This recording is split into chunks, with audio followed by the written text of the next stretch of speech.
حسم الدوري خلاص، فرق 7 نقط.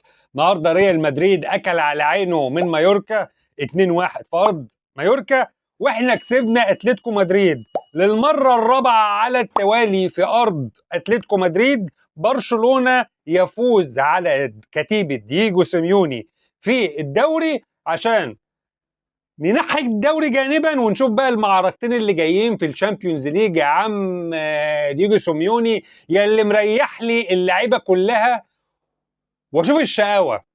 انا عايز اتفرج على الشقاوه بقى يوم الاربع بقى والاسبوع اللي بعده، ونترك موضوع الليجا جانبا. خلاص اكلينيكيا برشلونه بطل الدوري الاسباني للعام الثاني على التوالي.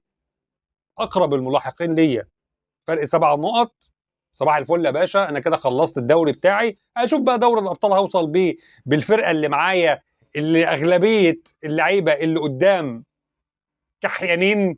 عم رافينيا اتحمق في البرازيل، فقام متصاب واتجددت الاصابه بتاعته. الله اعلم هيرجع امتى. اعتقد اللي هو يوم ما هيرجع يعني ممكن الشهر الجاي، فاللي هو في التشاطيب يعني ده لو رجع.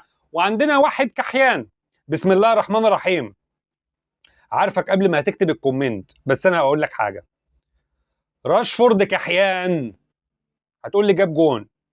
راشفورد خساره فيه تيشيرت برشلونه اللي هو لابسه بصراحه، فبلاش نجيبه.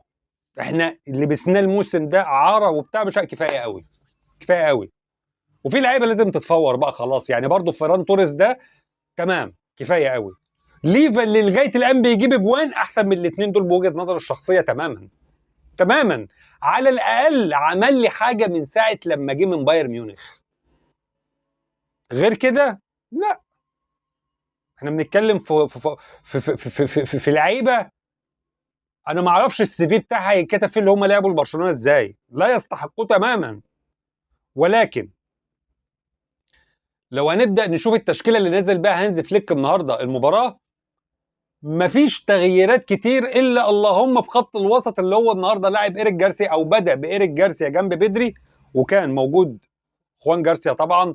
اروخو كان على الباك اليمين، كانسيلو على الباك الشمال. اذا كان بقى موجود كوبارسي ولا جيرارد مارتين، كانوا قدامهم النهارده ايريك جارسيا مع بيدري، قدامهم فيرمين لوبيز، لامين يامال، راشفورد، وداني اولمو كراس حربة وهمي. احنا بدأنا كده استحواذ، سيطرة، ضغط عالي، كل الكلام اللي احنا بنعمله كان موجود. ولكن الكام فرصة اللي عملهم لامين يامال النهارده في اول الماتش او اول 20 دقيقة، طلع بيهم فرانتوريس يا عم بلا فرانتوريس بلا قرف، طلع بيهم فيرمين لوبيز النهارده. مشكلتهم معايا اللي هم ما ترجموش لاهداف. وده مش عيب في فيرمين لوبيز. فيرمين لوبيز لاعب انا من اللعيبه اللي انا بحبه جدا، ولاعب اجريسيف على المرمى، ولاعب عنده روح وعنده جرينتا ولمسه الكره بتاعته حلوه وكل حاجه. ولكن التايمنج النهارده اللي ما كانش موجود بالشكل الكافي اللي هو يقدر يخلص الكورتين اللي جوله. وفي واحده برضو جت لاولمو، دول كانوا هيريحوك. ولا كنت بقى تستنى الطرد، ولا كنت هتستنى لامين يامال يجيب لك الحاجات اللي حصلت في الماتش وفي الشوط الاول. ما كنتش هتستنى كل الكلام ده. تاني حاجه، هتقول لي الجون بتاع راشفورد. والله العظيم لو هتتفرج على الجون ده مره واثنين وثلاثه هتلاقي كويس ان راشفورد جاب الجون، ما فيش مشكله. بس قرار داني اولمو في الوان تول اللي هو هيعمله مع راشفورد، هو ده الجون. القرار بتاع اولمو من اللعيبه اللي مخها نضيف جدا، بس انا مشكلتها معايا انا ما بحبش اللاعب الزجاجي. بس دي قصتي مع اولمو. لكن اولمو لو لاعب ما بيتصابش، لو لاعب مش كثير الاصابات، كان هيبقى بالنسبه لي في مثابه فيرمين لوبيز.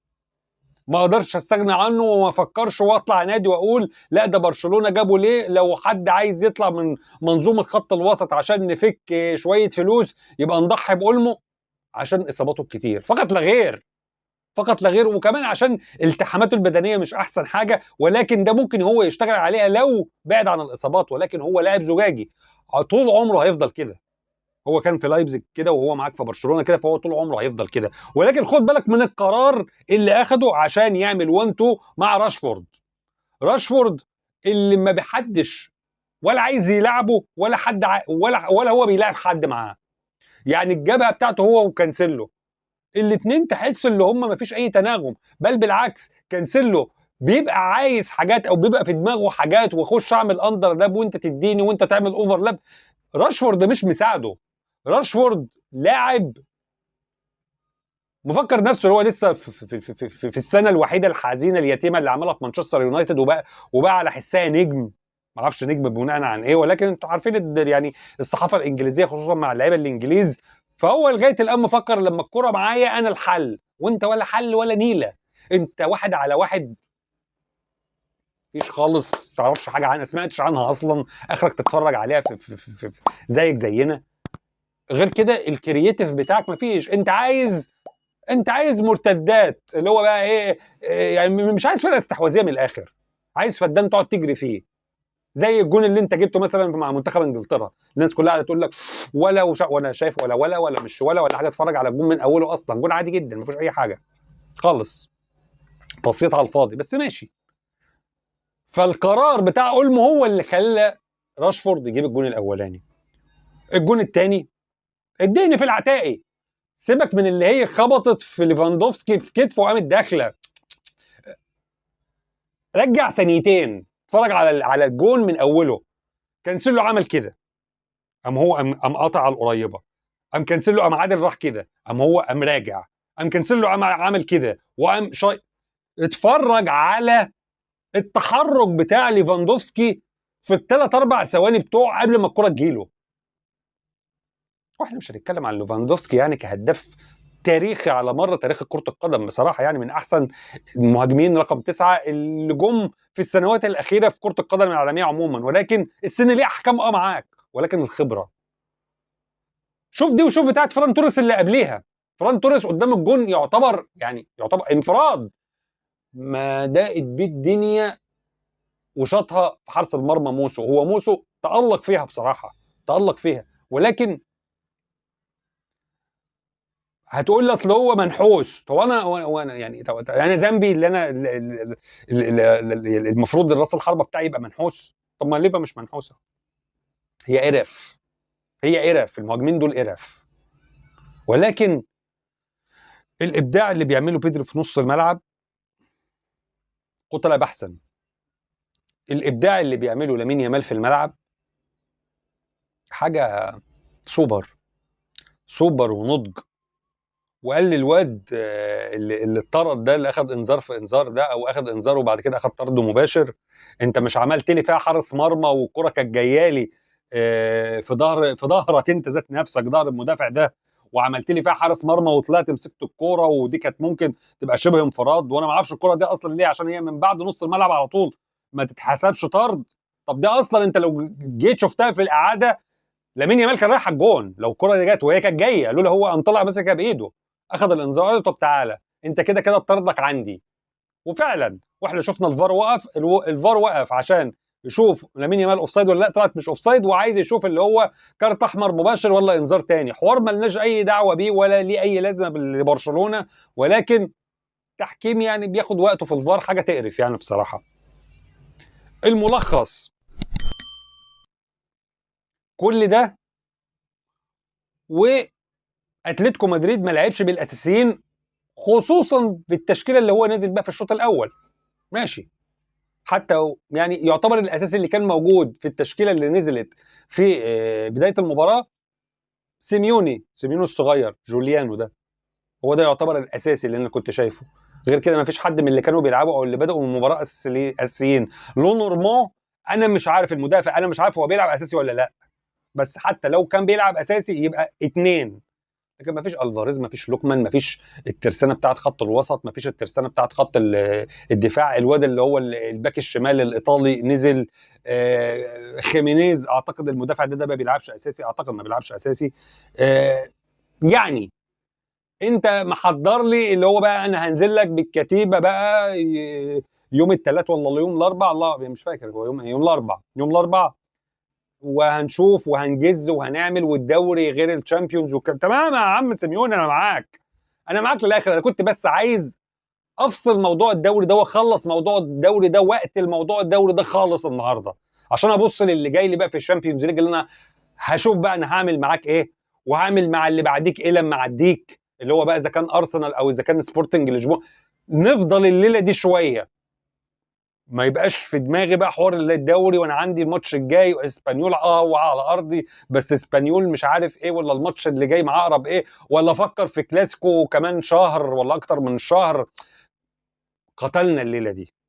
هم تعثروا من النهارده ريال مدريد زي الشاطرين، وقال لك ده احنا تعادلنا في الدقيقه الاخيره، قام موريكي مديها لهم في سقف حلق بقهم، عماهم خالص 2-1، واحنا اهو نلعب بالاساسي.